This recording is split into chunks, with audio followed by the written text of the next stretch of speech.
사랑하는 은혜와 진리 장로교회 교우 여러분, 어젯밤도 평안하셨습니까? 오늘도 하나님의 말씀으로 은혜와 능력을 경험하는 하루가 되시기를 주님의 이름으로 축원합니다. 오늘 새벽에 만나본 본문은 마가복음 7장입니다. 그 중에 1절부터 23절을 제가 읽어드리겠습니다. 바리새인들과 또 서기관 중 몇이 예루살렘에서 와서 예수께 모여들었다가 그의 제자 중 몇 사람이 부정한 손 곧 씻지 아니한 손으로 떡 먹는 것을 보았더라. 바리새인들과 모든 유대인들은 장로들의 전통을 지키어 손을 잘 씻지 않고서는 음식을 먹지 아니하며 또 시장에서 돌아와서도 물을 뿌리지 않고서는 먹지 아니하며 그 외에도 여러 가지를 지키어 오는 것이 있으니 잔과 주발과 녹그릇을 씻음이러라. 이에 바리새인들과 서기관들이 예수께 묻되 어찌하여 당신의 제자들은 장로들의 전통을 준행하지 아니하고 부정한 손으로 떡을 먹나이까? 이르시되 이사야가 너희 외식하는 자에 대하여 잘 예언하였도다. 기록하였으되 이 백성이 입술로는 나를 공경하되 마음은 내게서 멀도다. 사람의 계명으로 교훈을 삼아 가르치니 나를 헛되이 경배하는도다 하였느니라. 너희가 하나님의 계명은 버리고 사람의 전통은 지키느니라. 또 이르시되 너희가 너희 전통을 지키려고 하나님의 계명을 잘 버리는도다. 모세는 내 부모를 공경하라 하고 또 아버지나 어머니를 모욕하는 자는 죽임을 당하리라 하였거늘 너희는 이르되 사람이 아버지에게나 어머니에게나 말하기를 내가 드려 유익하게 할 것이 고르반 곧 하나님께 드림이 되었다고 하기만 하면 그만이라 하고 자기 아버지나 어머니에게 다시 아무것도 하여 드리기를 허락하지 아니하여 너희가 전한 전통으로 하나님의 말씀을 폐하며 또 이 같은 일을 많이 행하느니라 하시고 무리를 다시 불러 이르시되 너희는 다 내 말을 듣고 깨달으라. 무엇이든지 밖에서 사람에게로 들어가는 것은 능히 사람을 더럽게 하지 못하되 사람 안에서 나오는 것이 사람을 더럽게 하는 것이니라 하시고 무리를 떠나 집으로 들어가시니 제자들이 그 비유를 묻자온데 예수께서 이르시되 너희도 이렇게 깨달음이 없느냐? 무엇이든지 밖에서 들어가는 것이 능히 사람을 더럽게 하지 못함을 알지 못하느냐? 이는 마음으로 들어가지 아니하고 배로 들어가 뒤로 나감이라. 이러므로 모든 음식물을 깨끗하다 하시니라. 또 이르시되 사람에게서 나오는 그것이 사람을 더럽게 하느니라. 속에서 곧 사람의 마음에서 나오는 것은 악한 생각, 곧 음란과 도둑질과 살인과 간음과 탐욕과 악독과 속임과 음탕과 질투와 비방과 교만과 우매함이니 이 모든 악한 것이 다 속에서 나와서 사람을 더럽게 하느니라. 어제 본문인 마가복음 6장에서는 고향인 나사렛에서 배척을 당하신 예수님처럼 예수 그리스도를 따르는 그의 제자인 우리도 세상으로부터 받는 배척과 핍박을 당연하게 여기고 그럼에도 불구하고 복음을 증거하는 사명의 길을 당당히 걸어가야 함을 살펴보았습니다. 이제 오늘 본문인 마가복음 7장을 살펴보겠습니다. 오늘 본문은 크게 세 부분으로 나뉩니다. 첫째는 제가 읽어드린 1절부터 23절로 유대인들의 전통에 관하여 예수님과 유대 종교 지도자들 사이에서 벌어진 논쟁을 다루고 있습니다. 두 번째 부분은 24절부터 30절에 기록된 내용으로 예수께서 두로 지방에 가셨을 때 한 수로보니게 여인이 예수님을 찾아와 귀신 들린 자신의 딸을 고쳐달라고 요청하는 내용이 기록되어 있습니다. 그리고 마지막 세 번째 부분은 31절부터 37절로 다시 갈릴리 지방으로 오신 예수님께서 귀먹고 말 더듬는 자들을 고쳐주신 사건이 소개됩니다. 먼저 1절부터 23절에 기록된 유대 전통과 관련된 논쟁을 생각해 보겠습니다. 이 내용도 좀 더 세부적으로 살펴보면 크게 둘로 구분이 됩니다. 하나는 예수님과 유대 종교 지도자들 사이의 직접적인 논쟁을 다루고 있는 1절부터 13절이고 다른 하나는 그 논쟁의 내용을 다시 비유로 무리와 제자들에게 설명해 주시는 14절부터 23절의 내용입니다. 예수님과 유대 종교 지도자들 사이의 전통에 관한 논쟁은 예수님의 제자들 중 몇 사람이 씻지 않은 손으로 떡을 먹은 것 때문에 일어났습니다. 왜냐하면 그러한 행위는 유대 장로들의 전통을 어긴 것이기 때문입니다. 그런데 그런 바리새인들과 서기관들의 문제 제기에 대해서 예수님은 변명이나 변호보다는 오히려 그렇게 문제 제기를 하는 바리새인과 서기관들의 문제점을 지적하십니다. 8절입니다. 너희가 하나님의 계명은 버리고 사람의 전통은 지키느니라. 사실 예수님의 이 말씀은 유대 종교 지도자들에게는 치명타와도 같은 말씀이었습니다. 왜냐하면 그들은 율법을 지키는 것을 자신의 목숨만큼 소중히 여기는 자들이었기 때문입니다. 그런 바리새인과 서기관들에게 예수님은 그들이 실상은 사람의 전통을 지키기 위해서 하나님의 계명을 버리고 있다고 지적하시는 것입니다. 예수님이 하신 말씀의 의미는 바리새인과 서기관들이 진짜로 하나님의 계명을 지키지 않는다는 뜻이 아닙니다. 이 말은 율법의 참 본질과 진정한 목적은 잃어버린 채 형식적인 규칙과 세세한 규정을 지키는 것에만 몰입함으로써 율법의 참된 의미를 왜곡시키고 그로 인해 하나님께서 율법과 계명을 통해서 그의 백성들에게 요구하신 삶의 모습과는 거리가 먼, 아니 사실상 하나님의 계명의 의도와 목적을 상실하게 만드는 상황을 만들어 버렸다는 것입니다.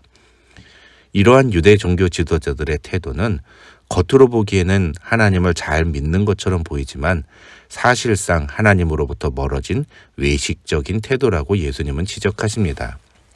중요한 건 지금 바리새인과 서기관들이 예수님에 대해 보여주는 태도입니다. 그들은 예수님의 제자들이 자신들의 전통을 지키지 않는다는 이유로 예수님에 대해서 문제 제기를 합니다. 그러나 예수님은 그런 이유로 예수님을 배척하고 거부하는 유대 종교 지도자들이 사실은 하나님의 계명을 거부하는 자들이라고 지적하십니다.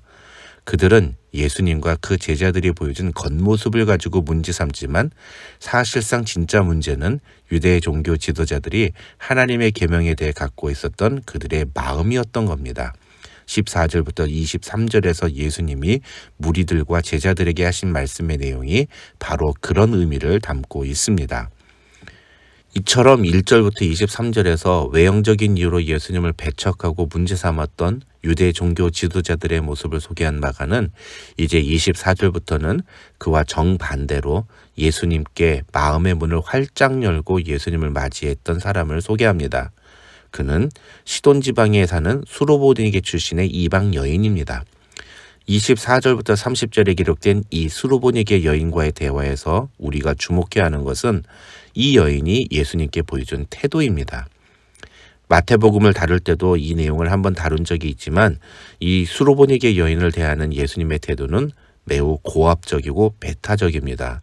어쩌면 이 장면에서 비춰지는 예수님의 모습은 마치 당시 유대인들이 이방인에 대해서 갖고 있었던 인식을 그대로 보여주는 것만 같을 정도로 사랑과 자비라는 예수님의 성품과는 완전히 거리가 멀게만 느껴집니다.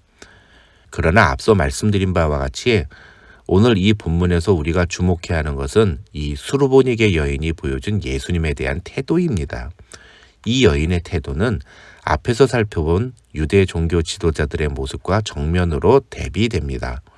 일단 유대 종교 지도자들은 유대인이고 남자들입니다.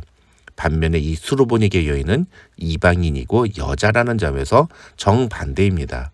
거기에 유대 종교 지도자들은 예수님의 제자들이 유대인의 전통을 지키지 않는 모습을 가지고 걸고 넘어집니다. 그러나 수르보니게 여인은 유대인의 전통을 들어 자신의 요구를 거절하시는 예수님의 모습에도 불구하고 예수님을 향한 간절한 마음을 포기하지 않습니다. 유대 종교 지도자들은 예수님에 대한 마음의 문을 닫았지만 이 이방인 여자는 예수님에 대한 마음의 문을 활짝 열었습니다. 이 여인이 예수님께 자신의 마음의 문을 활짝 열었다는 것을 보여주는 증거가 바로 28절입니다. 27절에서 자녀로 먼저 배불리 먹게 할지니 자녀의 떡을 취하여 개들에게 던짐이 마땅치 아니하니라고 하신 예수님의 말씀은 이 여성의 입장에서 볼 때 매우 치욕적이고 모욕적인 말씀이었습니다. 왜냐하면 예수님은 지금 수르보니게 여인과 그 딸을 개로 취급하고 있기 때문입니다. 그런데 그런 예수님의 말씀에 이 여인은 뭐라고 대답합니까?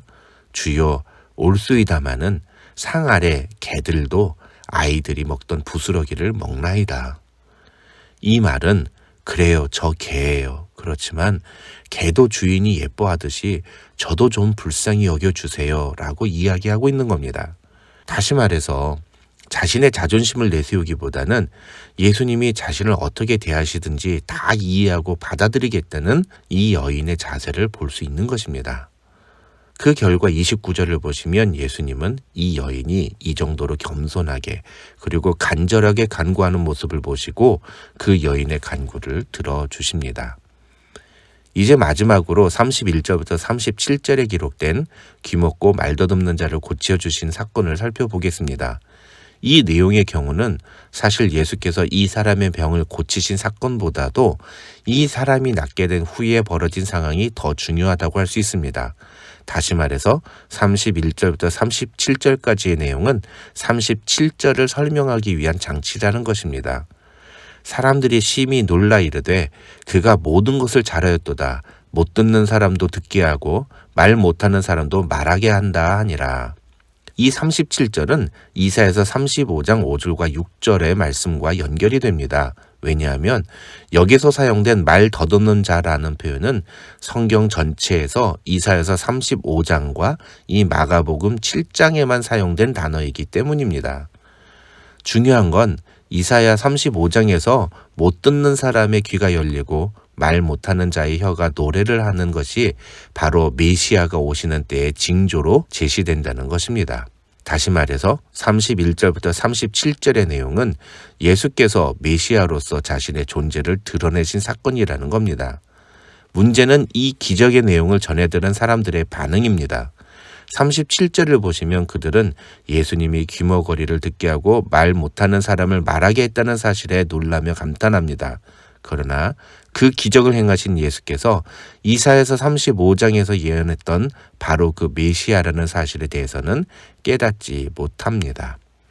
결국 오늘 본문은 예수님의 제자들이 보여준 외식적인 모습에 집착한 나머지 예수님을 마음에서 거부하고 배척한 유대인들과 그에 비해 오히려 자신을 거부하고 심지어 자존심을 상하게 할 만큼 냉정한 태도를 보이신 예수님께 끝까지 열린 마음으로 나아가 결국 자신의 간구에 응답을 받은 수로보니게 여인, 그리고 성경에 예언된 그대로 귀먹고 말 더듬는 자가 듣고 말을 하게 되는 놀라운 기적의 소식을 들었으면서도 그분이 메시아라는 사실을 알아채지 못하는 사람들의 모습을 보여줌으로써 오늘날 우리는 예수님에 대해 어떤 마음과 어떤 자세로 임하고 있는지를 묻고 있는 것입니다. 구원의 은혜는 복음을 많이 듣고 아는 자가 아니라 참으로 자신을 깨닫고 겸손히 주님 앞에 나아가는 자만이 경험할 수 있는 것이며, 그런 사람은 예수 그리스도에 대해 열린 마음으로 나아가는 자세를 보여준다는 것을 오늘 본문은 우리에게 이야기하고 있는 것입니다. 사랑하는 우리 은혜와 진리 장로교회 모든 교우들도 수로보니게 여인과 같이 열린 마음과 겸손한 자세로 주님 앞에 나아가 주님의 은혜를 구하며 주님의 능력을 체험하는 귀한 성도들이 되시기를 주님의 이름으로 축원합니다. 그럴 때 우리의 삶에 예수 그리스도께서 놀라운 일을 시작하실 것입니다. 이런 은혜가 저와 여러분에게 함께하기를 주님의 이름으로 축원합니다.